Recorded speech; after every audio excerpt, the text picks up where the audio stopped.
In this video, I'll be showing you how to connect your iPad as an external monitor. It's an easy tutorial, so if you find this video helpful, be sure to drop a like and subscribe. But anyways, getting into it, it's very easy to go ahead and do this, and you can do it for completely free, but I'd recommend using a wire for the best stability.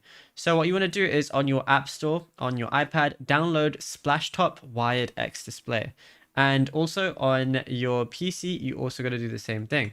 So we're going to go over to our browser of choice, which in my instance is going to be Google Chrome, and then just type in X Display Agent like so, and you're going to see Splashtop.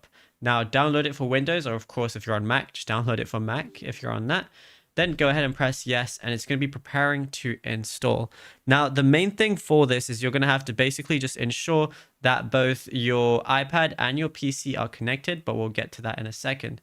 So you just gotta wait for this. You're gonna, see the frame rate, quality. You can have it on high if you want to. And then all you gotta go ahead and do is we can set the resolution and everything.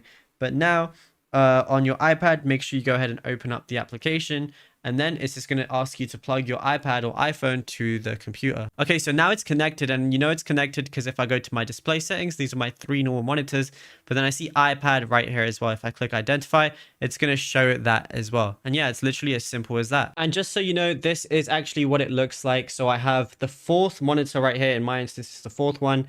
And yeah, it's connected via that. Even if it says unable to connect, sometimes it just bugs out. But you have your 4th screen right here, which you can use. And that's it. You'll be good to go. Now, if you found this video helpful, be sure to drop a like and subscribe.